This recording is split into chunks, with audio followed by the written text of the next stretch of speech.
to introduce our speaker this morning, Dr. Anton Reece, the president of Western Kentucky Community and Technical Cook College, excuse me.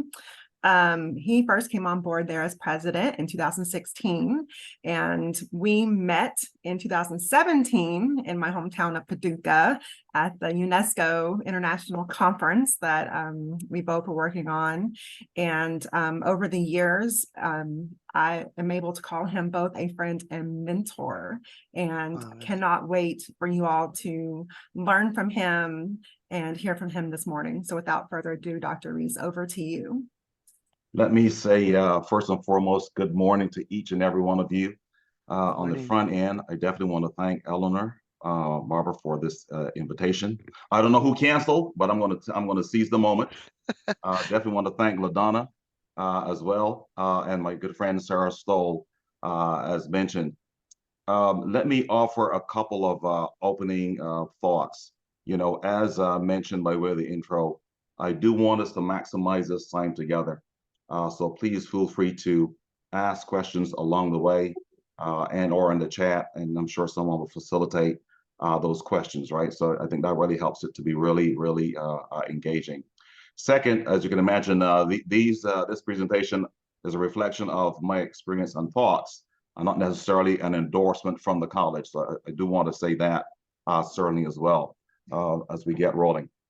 But with that being said, I know that with virtual settings, it creates its own sets of challenges. This would have been really powerful in person. But however, you know, we go with what we have. So here's my first rule breaking, if you will, as it comes to virtual. I don't know who has the controls, but if you could unmute everybody. Who's doing that? Can you unmute everybody? And the first thing I want you to do is just to yell out which cities, counties, organizations are in the house. Let me hear it. Let's yell them out. Go ahead. West Buchel. Highland Heights. Now virtually look at the person across from you and tell them, and repeat after me, neighbor. Neighbor. My city, county is better than yours. My city is better than yours. Is better All than right, here's the yours. closing. All right, no, neighbor. Neighbor. There are four types of leaders in this world. There are four types of leaders in this world.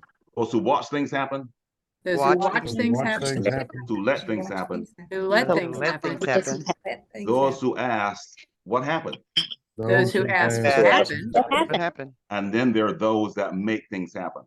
and then there are those that make things happen. Virtually high five three people and tell them, let's make things happen this morning and get engaged. Let's make things happen. Make things happen this morning. things happen. All Let's right. make things happen. So let's mute them all back up, right? Unless you have a question, right? So that's good. So again, good morning. My name is Dr. Anton Reece. I've had the incredible privilege now serving 7 years here at the helm of West Kentucky Community and Technical College. You know, I must say that, you know, as president of the college, it's been a remarkable journey. We have been incredibly fortunate that out of 1,000 community and technical colleges across this nation, we have been ranked in the top 10, not once, because, you know, that would be luck, not twice, because that would be coincidence. If you say 3 times, well, things just happen in threes. Well, 4 times, well, maybe you're onto something. How about 5 times in the top 10? 2021, we were in that, what I call a finalist with distinction. Went down to the wire against San Antonio College in Texas. And we've been invited this year now for a 7th time for the Aspen that ranks the community and technical colleges. That doesn't happen, without an incredible team. Quite a bit of that ranking does revolve very heavily around DEI and equity. And so I really wanted to put that context, right, as we engage this conversation this morning. So look, for the first part of this conversation, I want you to sit back and relax. By the way, my presentation is sponsored by Diet Mountain Dew. Get the kick without the calories. I want to share a little bit about my background journey as it pertains to DEI for this conversation this morning. Then really take a deep dive in terms of, if you will, internally as an organization, however defined, some of, from my experience, some things that I believe work well, some things that don't. Certainly want to talk about some of the external factors. There's a lot happening nationally, as we're all aware, around DEI work. My evolution as a leader, which involves self-management, self-assessment, self-evaluation, and certainly accountability. And then close it out and see what sort of questions that you may have. Well, let's start first with the background journey, right, as it pertains to all things DEI.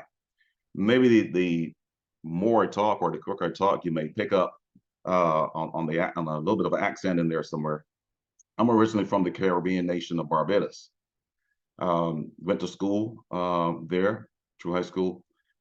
Began my first career in broadcasting news with the Voice of Barbados Radio and then the Caribbean Broadcasting Television. There's all adage that goes, I believe if you want God to have a good belly laugh, tell him your plans. I got a track scholarship and, you know, in my mind, I had this vision as you emigrate from Barbados to the US, particularly as it pertains to the media. The good Lord picked me up from Barbados, brought me past Miami, past Atlanta, which by the way is where CNN is housed. That was one of my clear goals. And brought me to Eastern Kentucky University, the second whitest state in the South. Thank God for West Virginia. West Virginia is about 96% white. Kentucky is around 90 now, I believe, as well. So as you can only imagine, just from a personal cultural perspective, coming out of the islands, and Barbados, by the way, is about 92% plus Black. Past Miami, which is now my second home. My family's been there for over 30-something years, where you got a large Hispanic, South American population, et cetera, to Kentucky. Then from Kentucky onto Knoxville, Tennessee, and now back to Kentucky, certainly as well. So I live this thing that we refer to as DEI. So it's really intriguing to me when I saw the title, Leading Beyond Tokenism, because I've lived it and come from certainly, hopefully, beyond what one would describe as tokenism. And I'll even tackle that title, if you will, as we embrace this theme, again, looking beyond tokenism. At Eastern Kentucky University, I had the opportunity to serve as the first grad assistant in the Office of Minority Affairs, which was still reasonably new, if you will, across higher education. You know, a couple of things certainly stand out to me by way of the work in the Minority Affairs Office, because primarily it was about assisting students of color, primarily African American and Hispanic, as they transition through Eastern. I knew firsthand that when I emigrated and came to Eastern, I came as an international student, a student of color, a non-traditional student. I was in my early 20s, and as an athlete. So I had four, if you will, layers to, the diversity that I came to college with. Recognized very quickly within doing the work, starting as a grad assistant, that when it comes to DEI, there's never a one-size-fits-all. Second, I would even press very early, I also made the important connection as we approach this delicate but complex work, that if you look at this topic around DEI, strictly through a racial lens versus a cultural lens, I would tell you very early that that creates an interesting set of challenges and assumptions.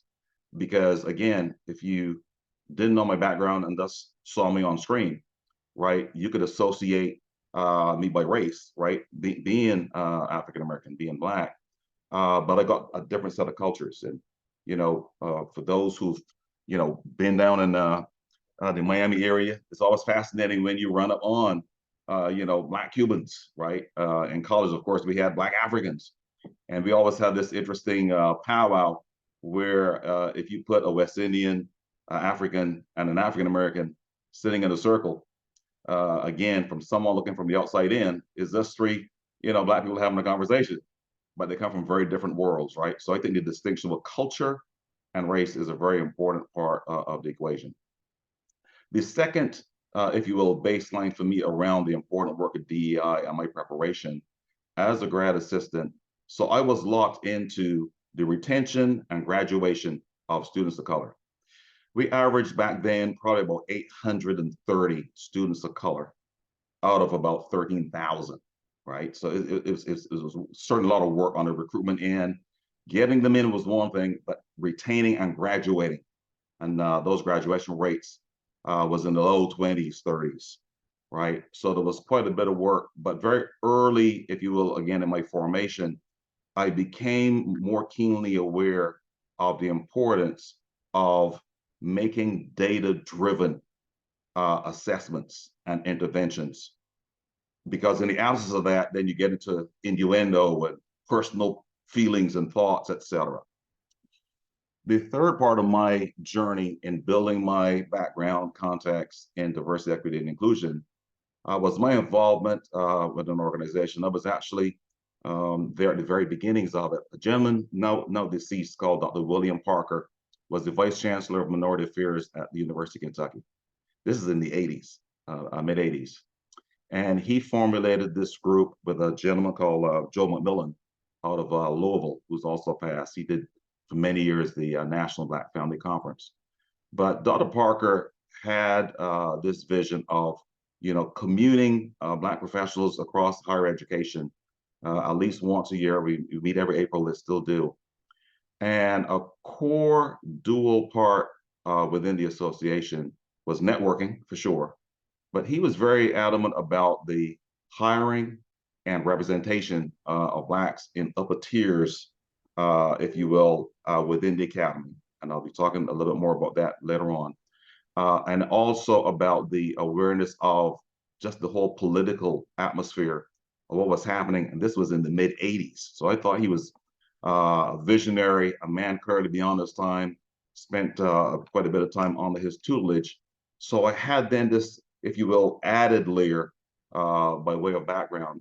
So then, as I say, when they made the great divide from broadcasting news and all of that over to education, that began then in Paducah, Kentucky, as the first minority affairs coordinator for the then University of Kentucky Community College system. So the University of Kentucky had the community colleges before we consolidated in 2003 with the the Kentucky Community Technical College system.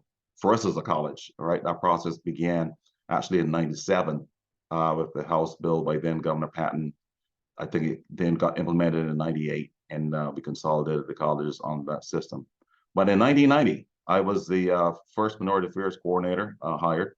I remember two things from the interview with the president then, Don Clemens, who retired, hired me August 1st, and he was gone by December, retired. But two things he mentioned in the interview was, one, he wanted me to know very clearly that this was a pilot program, soft money, 1 year, sink or swim.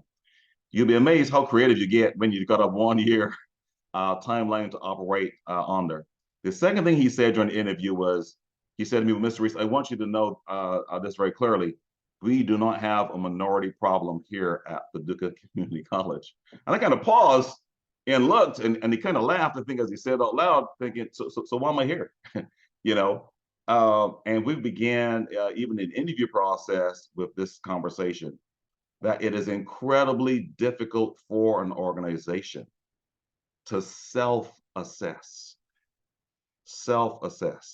Because what I discovered as I went out into the community, there are people with histories, deep, long histories from the segregation era forward that didn't necessarily have positive sort of engagement with the college, right, or the rep.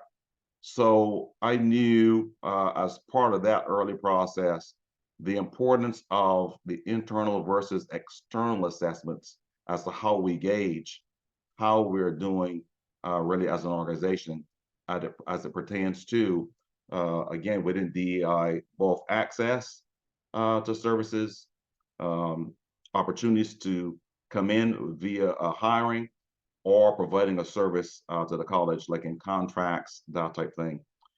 So I did minority affairs. It did not only successfully do that first year, but I was at the college then for 13 years, working my way up to dean of students. And the minority affairs work has always been close, right? Regardless of my different roles at the institution. So I felt pretty, as I look back over it, incredibly fortunate to have the opportunity, to get into a community, really kind of get the pulse as to what's going on and ways in which to dramatically change the enrollment at the college. I think then we probably had about 3,000 students tops at the community college, and we probably had maybe about 100 African-American students, and there were only 2 faculty of color and a handful of staff. So I knew that there was a lot of work certainly done. And over that period of time, then it's really got heavily involved, in this whole arc and arena, if you will, around diversity and the complexities of diversity. I cannot emphasize that one enough. So, I use that intro, if you will, to set the stage, then really to hover in on this conversation around institutional value and commitment to equity, internally. And with intention, from my experience, I think it is real important to emphasize that it really does start at the top, right? It is more than a cliche. There's a couple of reasons for that. So I use the adage that, and I've just watched this over time, without fail, particularly during Black History Month, right, where I get invitations to speak across the country to different groups. And inevitably, the president or the CEO would say, hey, look, we really value DEI and, we're committed to it. And we start the presentation off with, say, a tour of the corporation, meeting with the leadership team. And as I look and do that quick scan, as I always do, well, it's pretty glaringly obvious that there's a lot of diversity missing at the top, right? And the adage is, sometimes you got to see it to be able to conceive it, to be able to achieve it. And there's a credibility, there's a credence to, if it is something that you value, and I really will be hitting the value element quite a bit, it will be reflected because the major decisions are made at the top, right? Leaders, we both, is a combination of being a barometer and a compass, right? As a compass, we set the direction and the flow as to what happened on a daily basis and short-term, long-term planning, that type of thing, strategic planning, et cetera. We're also the barometers, right? We're supposed to be doing that temperature check to see internally from a culture perspective where we are. By the way, let me say that not only does it start at the top, but for those, whether you be mayors, county judges, presidents of your organizations, et cetera, it's complex work. It's sensitive work. It's touchy work, leading people in general. But when you're talking about either transforming cultures, depending on how that is assessed, really is it's a task, to say the least. I believe that leadership should reflect the external stakeholders that we serve. Whatever that population is, customer base, population, that is important, right? Again, people need to see representation. They do believe that relatability, that street cred, as the youngsters would say, is very important in getting buy-in. People serving on boards and commissions. I get that one a lot from city leaders. We can't get minorities to serve on boards or in leadership roles. But part of that goes back to the history and relationship building and intentionality, those sort of things. Part of senior leadership, HR plays a major role because this is where we get into the combination of the defined policies and procedures and associated legalities, and just the whole hiring process. Certainly, as we sojourn through this conversation and you look within your organization, and particularly as leaders, think of where you spend an inordinate amount of time. Often is around personnel related type issues, complaints, those sort of things. So I believe it is very important as part of institutional assessment, or organizational assessment, is dusting off the policies and procedures, right? And are they consistently applied, right? Heavens forbid, believe it or not, you get situations where, policies and procedures is a broad arc, right? But people get very creative in the ways in which they approach implementing certain policies around hiring. Let me give an example of that. Gosh, over 30 something years now, doing some aspect of this work. I look even in terms of, so culturally, many organizations promote from within, right? The internal hires. No problem with that. The only asterisk I will put, though, is if the organization at its core is not diverse in the first place. If you don't, certainly entertain getting external applicants to expand diversity representation in various roles, then basically you're spinning your wheels, right, on a similar sort of scenario. I've often replayed many conversations during interviews between internal and external candidates, particularly when it comes to candidates of color. I've found that if you're an internal candidate in general, if you're well-liked, you really don't get questions during an interview. You get testimonials and affirmation. If you are not well-liked, you will not be hired. And oftentimes, or I should say sometimes, let me requalify that, with external candidates, there is almost a built-in suspicion. There's a deeper dive into the background checks, and there's a deeper line of questioning, right? Almost like the motive, right? And so that's what I get back to, the importance of consistency, right? Even at the HR level, that sets the rules of engagement. I'm a fan of all candidates getting the same questions, same contact, same opportunity to respond. Sure, you can have follow-ups, et cetera, but you don't want different sets of, ways in which we vet, right? In terms of trying to expand diversity. So I want to share that as an example of where HR, as an example, really plays a major role in this, and certainly would encourage you to look back at your policies and procedures, and that it is tied to mission and vision, right? My next point, equity, I am sure, is probably somewhere within the mission statement, the vision statement. Eleanor shared that there's a task force now being created, and I definitely commend you all on that. That's a good start. But it needs to be tied to mission and vision, because everything else that follows in terms of strategic planning, budgeting, et cetera, all of that aligns with mission and vision. So we want to be sure that equity is incorporated as a value. So let's drill a little deeper, though, into what I would call the quantitative, qualitative aspects that I think is an important consideration around DEI. So the quantitative piece for me, a little further down, I'll talk about the Council on Post-Secondary Education.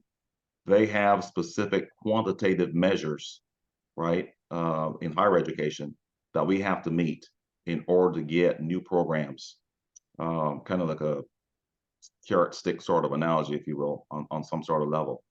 But the quantitative piece for me with DEI, you've got a great DEI vision, mission statement. You've got the task forces in place. It is slick on the website. You even got great Oscar award-winning videos. If there isn't a budget of significance tied to DEI as an incentive, not punitive, but as an incentive to support it, then it is very symbolic.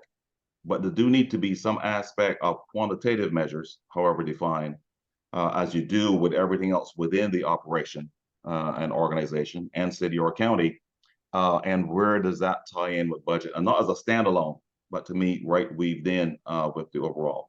And then qualitatively, this is where we get to, if you have not yet done so, I would encourage you to have a third party do a climate study assessment, really hearing firsthand, from employees about the workplace atmosphere. I think there's always rich information. Sure, there's going to be some outliers, et cetera, but at the core, looking at thematic sort of patterns, I think is an important measure. So having both quantitative and qualitative measures is an important aspect of that DEI. I mentioned the Kentucky Council of Post-Secondary Education. That's our higher ed authority in Kentucky. One of their requirements goes back, I think, to 1982, where there was the Office of Civil Rights had found that there were about 13 states that hadn't fully adopted the federal desegregation sort of plans, and they had to put measures in place and report in progress towards diversity. And in Kentucky, that involved student enrollment and faculty staff certainly enrollment, along with narratives about various efforts supporting DEI. We submit those every year to the Council on Post-Secondary Education. And as I mentioned, they do a tie-in with that for accountability. And it is linked to the ability to get new programs, and certainly B, you have to provide a real active plan as to how you want to address if you don't meet, if you will, those various sort of measures as well. Let me pause there to see if by any chance there have been any questions that may have been popped up before I go on to some of a little deeper into institutional organizational barriers. And I guess Eleanor or anyone? Don't have any from the chat. Is there anyone that would like to ask any questions?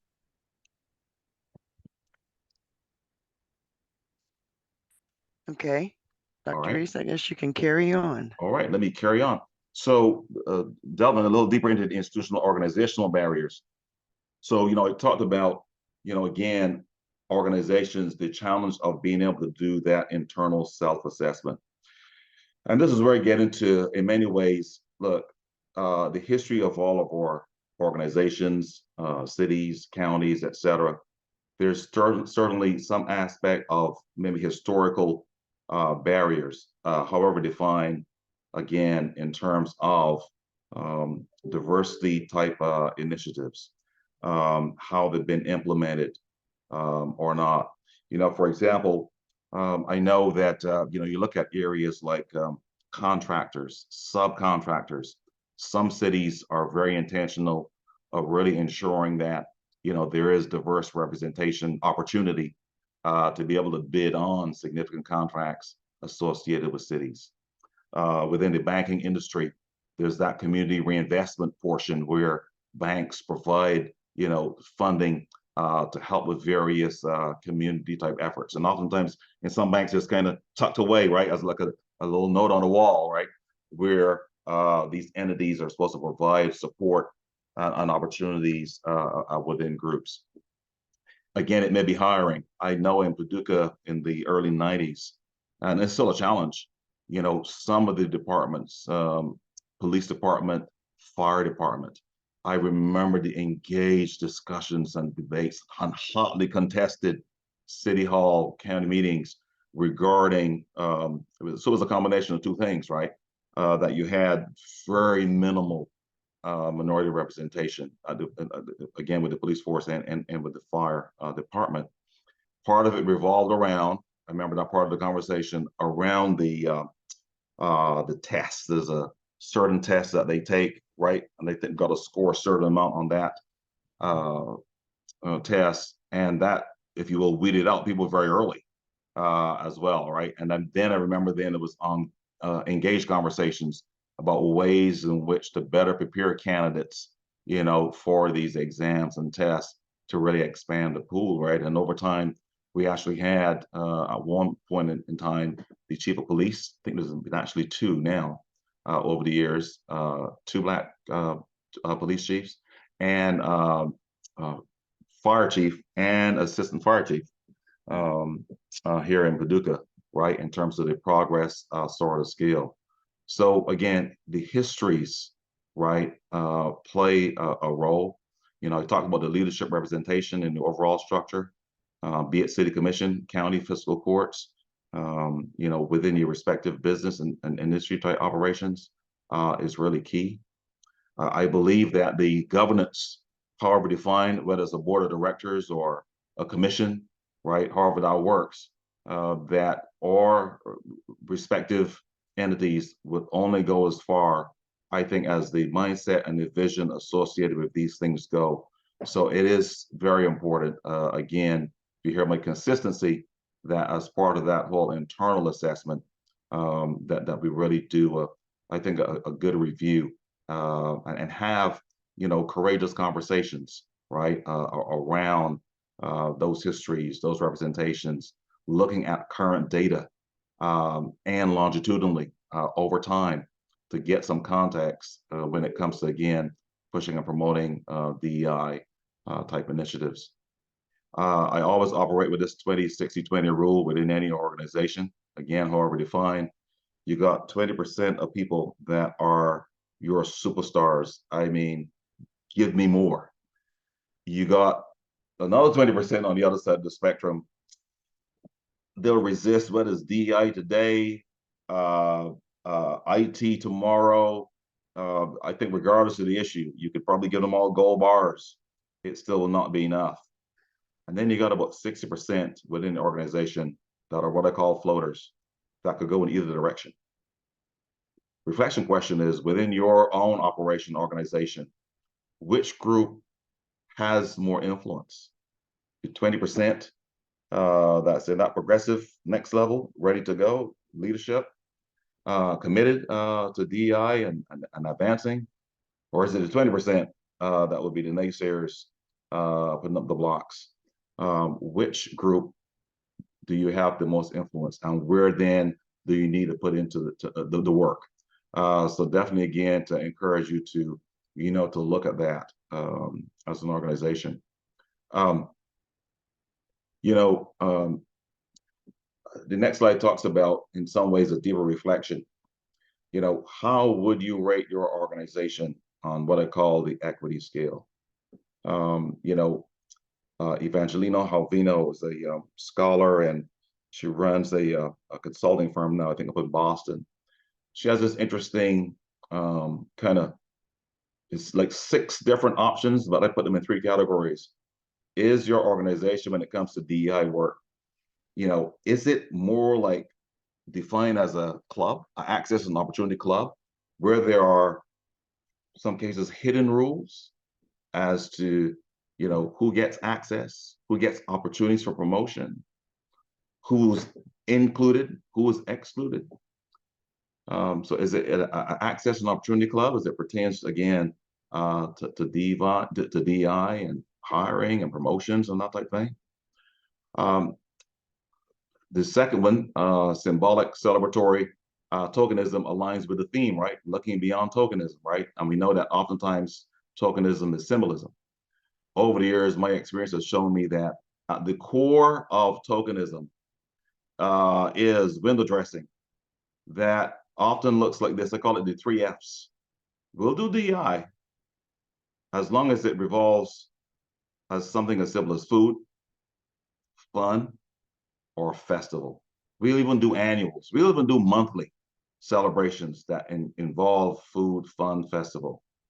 But when it comes to what Evangelina would call that deeper dive about being more of a multicultural organization, where there's clearly defined values and associated metrics and a reflective culture of excellence around DEI, is huge.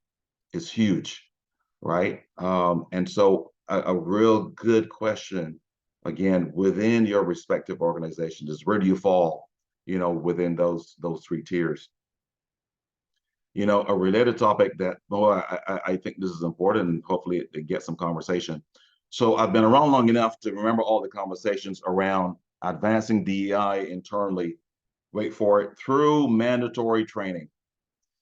I would submit that mandatory training is important, but if it is done as a standalone, I call it a bad idea. Why do I say that? Well, a couple of things. One, then it becomes in many ways just like a checklist, right? So I'll attend physically, but mentally I'll be 1,000 miles away. I remain unchanged. So it could be a checklist.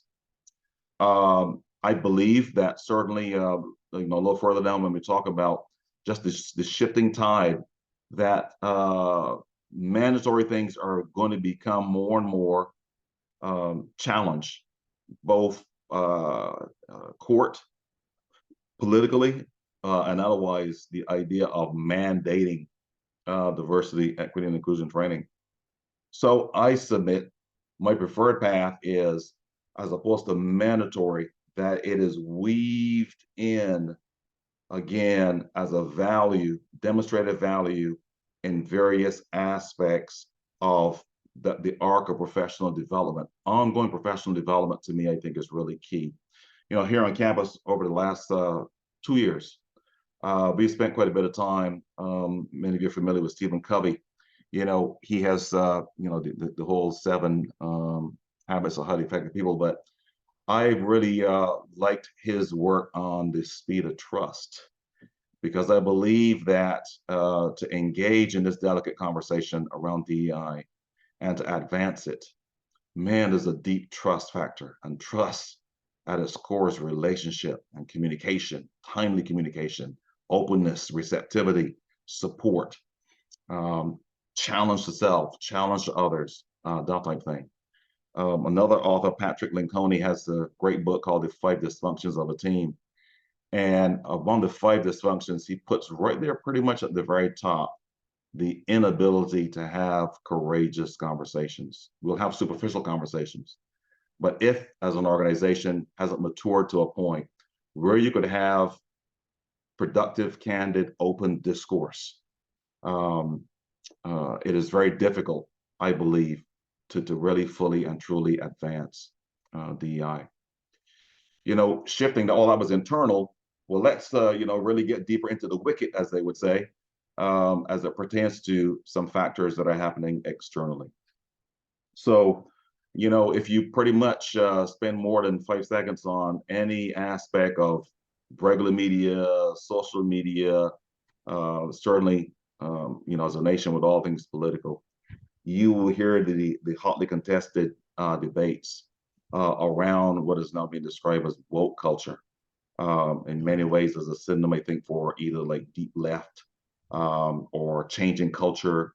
There are different variations of how woke, man, in many ways now have become weaponized. In an ironic sort of way, I guess, being a creature of habit, being a creature of history, being around for a long time, I remember so clearly in the Spike Lee movie School Days. There's a simple but powerful symbolic theme to the whole movie, where the Lawrence Fishburne character yells out to all the students, "Wake up!" Of course, he says it 10 times louder than that. "Wake up!" So I had always associated woke. The word I've been using over the years, particularly in training, is consciousness, right? Because, to be conscious, to me, is to be attentive, to be alert, to be engaged, to be curious, to be in tune. The opposite of being conscious is being unconscious, right? Being asleep, going through the motions. It's like when you get in a car and you're on the interstate driving to a particular location, and you drive almost an hour and can't recall, wait a minute, an hour has passed by? How does that happen? It's almost like, we call it cruise control type thing. But woke certainly has not only impacted the communities, but certainly is deeply intertwined even in the workplace. And DEI training and DEI references and DEI, again, whether it's websites, value, vision, mission statements, etc., will be put in this category of woke. What do you do as an organization when externally there are those pressures in play regarding being woke? CRT, critical race theory. As an educator, one of the things that I've appreciated is the importance of critical thinking, critical assessment, doing, quite frankly, research and investigation. I was a little stunned, quite frankly, very early in when I heard, because, you know, we got a lot of theories, by the way, in education. There's a lot of theories, a lot. And at the core, critical race theory, as I understand it, is heavily pushed at the law school level, right? So there's even a specialty there, may even be referenced in some sociology, political science classes, because it revolves around the eras that some would say continues around housing discrimination. Basically, people being a color, I think they call it redlining, where primarily because of race, you get the desegregation in terms of housing and housing options. But it's been politicized, right? And so that keeps that amped up atmosphere, if you will, around these sensitive sort of topics. So there's a lot of political polarization, certainly externally, that we obviously need to keep in mind. And obviously we seek guidance through our legal counsels and HRs and board of governors and commissioners and that type of thing. So, you know, just certainly want to state that. You know, in the educational realm, you know, we have the legislative session opens up January 2nd, 2024. I would easily predict that, as you see what's happening nationally, that there's going to be more focused discussion around DEI, particularly around education reform, school choice, the K-12 level, more scrutiny, including higher education, around curriculum, the definitions of history, gender, sexual orientation, etc. And so the cultural wars, as they call them, and the cultural social sort of debates are absolutely going to be amped up. And I think it is important for organizations to, you know, really be, again, plugged in, become knowledgeable, getting that broad context as to what's at play, because it certainly impacts all of us. You know, in many ways, when they mention about these external factors, you know, I would be remiss to also say that, you know, we are microcosms of society. I think that we've been around long enough to recall, as they would say back in the day, there used to be the triad, right? The triad meaning the home, the school, and whatever the religious institution is, right? Church, mosque, right, etc. That there was this triad that when it came to the values of how we treat each other, how we see each other, you know, etc., that there was this reasonably common link on some level with words like respect, empathy, support, curiosity. One could argue in 2023 that the different elements of the triad, as in the home, the school, the religious organizations, have in their own ways become dysfunctional, and the value set is all over the map, right? And in many ways, really grasping as to what that is really, you know, what was really at play.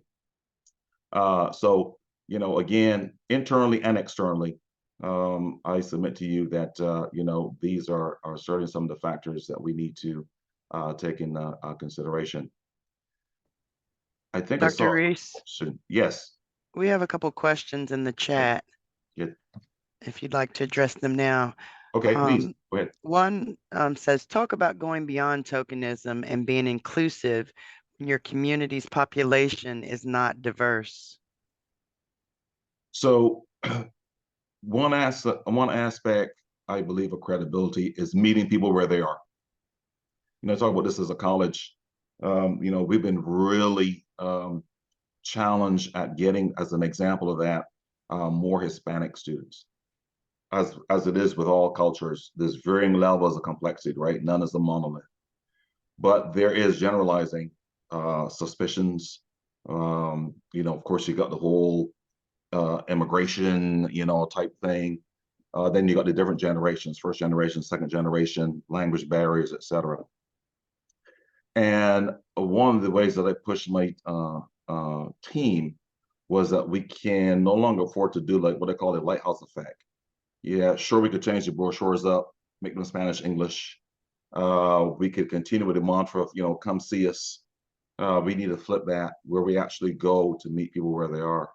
And so prior to COVID, from 2017 to 2019, and we were picking it back up, led a team from the college where we actually then attended churches heavily Hispanic in the Mayfield Graves area, where there's a large concentration, and then there's one here in Paducah, where we had interpreters and all that, and got the invite to provide an opportunity to make the case for the college along with my team, right? So did the presentation, and then certainly we had the staff, ready to really engage students where they are. So that's one example of how we move from beyond tokenism to actually meet people where they are.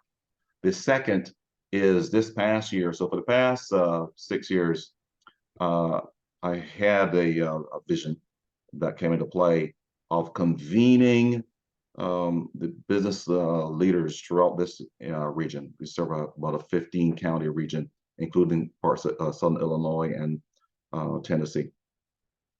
And each year we were bringing together about 100 business industry leaders, et cetera, again, convening, talking about ways of getting, workforce training, solutions, et cetera. But as I scanned the crowd, man, it was so obvious that we were missing minority representation. So this past year, we started a minority business training symposium. Had 64 minority businesses, and part of that included workforce training. We believe very important about them tapping into the networking with the chamber. So we did a cooperative with the our chamber, which handles like the membership fee to getting into the chamber, and the associated trainings that they also provide as well. So those are two examples of moving beyond tokenism. I notice the verb there, moving, and in terms of direction, outward as needed, and then in some cases, right, you can convene. So those are we like the responses to that great question.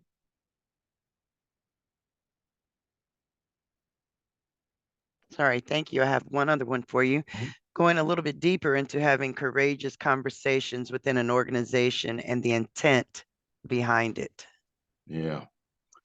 So that's the toughest one, right? I mean that gosh, quite frankly, is just I think the most challenging aspect of the work.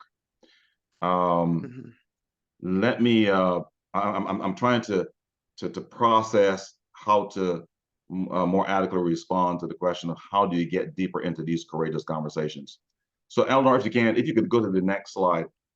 Well, I'm going to go possible there, self. but I have another question that says, DEI work is hard. It's tough. It's a subject. Are you opposed to starting with the attention on, and I know you just mentioned the book, but are you opposed to starting with fun, food, and festivities? That seems to be something that unites folks across. So again, Yes. this is hard, tough work, and courageous conversations need to be had, but it seems like you have to have a relationship with the individuals, with your colleagues, before you can even get to having some tougher conversations. Yes. So let's back up. So let me hit the second question. I am absolutely not opposed to Food Fun Festival. So let me clarify the context. What I was saying is that what I've noted over 30-something plus years with the work is that's where it begins and ends. You see? So that would be my response to, again, all the questions are very important and insightful, is that is not going to take us far enough to get deeper into the courageous conversation category.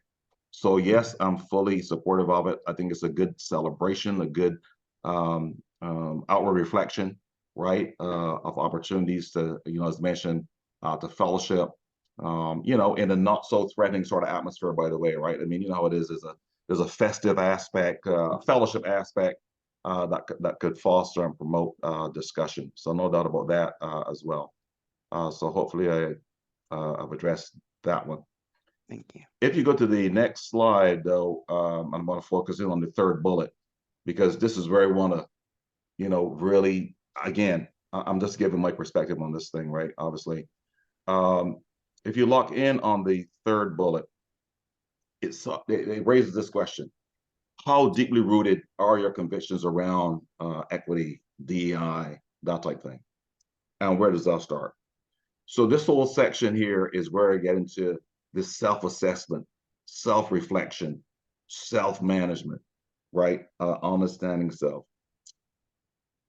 I had the opportunity in 1992. I got an invitation from a good friend of mine, a local jeweler here in Paducah, who was Jewish. My wife and I, we went over to Southern Illinois University, and the speaker was a Holocaust survivor. I remember sitting in that audience, hearing this elderly gentleman describe that experience, and he had the numbers, as it showed, tattooed on his arm, or branded on his arm. And I remember sitting in that moment, first of all, back in my consciousness thing, that's raising the level of consciousness, because it, it's just so arresting. I am a curious fellow, and I needed more. So I took it then upon myself that I believe in 92 or 93, the National Jewish Holocaust Museum opened up in Washington, D.C. And my wife and I went. And if you haven't, I would encourage you to do so. Unbelievable experience. The Anne Frank story, seeing the visuals, hearing the audio and the videos, etc., around this unbelievable human tragedy. And it goes back to the old adage of like walking a mile in my shoes, right?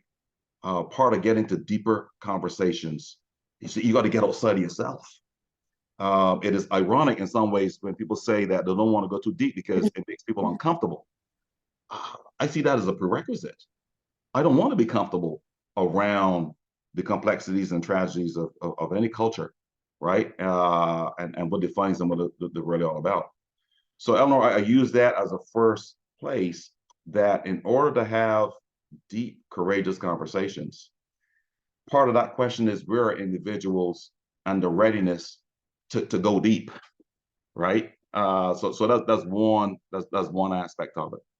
Second, one of the reasons why I favor more, I think, well done, as we're doing here, different forms of professional development where you get different mix of speakers, right? Speaking through the different nuances and complexities and the recommendations, suggestions, theories, etc., as to how to move that conversation into that deeper level is another important, certainly part of the thread, right? So that's to personal, right? Professional development and training.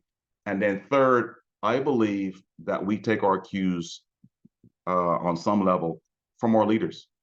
I think the willingness for leaders themselves to model, to provide the atmosphere without penalty, to have opportunities to have courageous conversations. Because one of the issues I find, quite frankly, is, again, you go back to, if you put mandatory courageous conversations, you'll be there alone. But being able to provide this space and opportunities for people to engage and do deeper dives into these sort of conversations, I certainly believe is the way to go. One of the things, and we know that we're in a virtual sort of format, we were talking yesterday about the opportunity to even have like virtual breakout rooms. Well, you could do physical breakouts in the workplace where you can unpack, right, and have facilitated conversations around DEI and what does it mean to you? Where do you see, what does it threaten? Where does it threaten? Where are your concerns? Et cetera. And being able to do that in a safe space, I think are some ways of getting a little deeper. I would toss in as a fourth one, what I mentioned a couple of books. There's different variations of how people do like book clubs. Sometimes as an organization, there may be books that as an organization that we read, preview, et cetera. And then you have some discourse and discussions around DEI. I think it's another opportunity to go deeper into those conversations.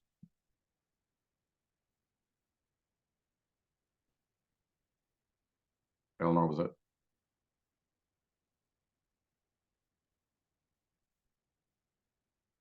Sorry, I was muted. Yes, that's definitely good.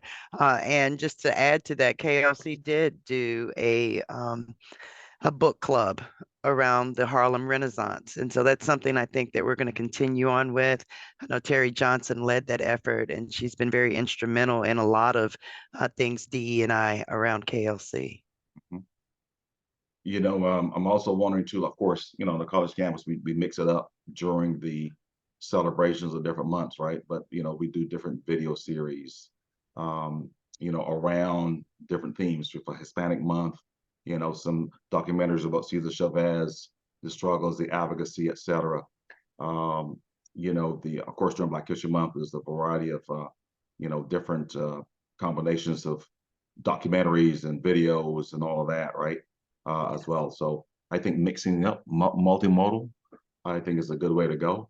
Maybe as an organization too, that you have like some sort of resource space that you can house resources, you know, a list of DI trainings, right? Tools, resources, etc. Is another opportunity and a way to go. That's something we hope to move to here at KLC, Dr. Reece, to be that one-stop shop for our cities. Most recently, I presented at a KEFRA conference, and the question was raised, how many folks even have a D&I initiative in their city or organization? And a lot of them, I mean, I think there were out of a room of 30, maybe 2 or 3 people that raised their hand. So, I mean, a lot of cities and organizations haven't even fully embraced to even have a DE&I program. So, I mean, the challenge still is there with that. So I see we're getting close to the end time here too. You know, I did want to quickly mention, you know, there was a whole slide in terms of self-management, self-awareness, reflection. I mean, you notice hopefully that one of my ongoing themes comes down to that desire, curiosity, willingness, and most importantly, intentionality of just that introspect, right? Around again these sort of complex issues that as leaders, you know, we will face, right? It's not a matter if, it's always a matter of when. When something DEI related comes up in the workplace, the maturity of an organization is reflected in how proactively and how timely, right, ways in which they have either addressed, depending on what it is, and certainly I see things as always an ongoing opportunity to educate, to empower, right, and not to view everything as punitive. Oftentimes it's a, you know, it's a major scandal, it's a racial slur, it's a, you know, then there's a lot of dynamic, there's a lot of noise, and then it dies down, and then and then the rest of the stuff goes on. I look more in terms of proactive, sustaining intentionality over time. So definitely would encourage the audience to, you know, do that introspect. And why I put wellness in there as well too is because, you know, we aren't machines, and so many of my colleagues are burnt out around just the complexity of this work. And so certainly as leaders taking care of ourselves, to be sure that we could bring that A game and that the needed extra layers as we engage individuals. And people are complex. You know, I talk about triggers, and you know, there's certain people that if you see them coming east, you try to head west. You know, gosh, and for some reason they always come early in the morning to wreck the whole day. Right, and then they leave and go on about business, and you are just, oh my God, just trying to get through yet another day, right? But that's all part of leadership. But again, I am incredibly thankful for this opportunity to share with the Kentucky League of Cities, and definitely commend you all as an organization providing services to all of our cities, including mine here in Paducah, McCracken, and surrounding areas, to ensure that you know, we get to serve as leaders in this unique position to make the lives better for all of our citizens, particularly through an equity lens. Wonderful. Thank you so much, Dr. Reece, for that presentation. Very enlightening. I have a whole host of notes, and hopefully this won't be our first and last interaction.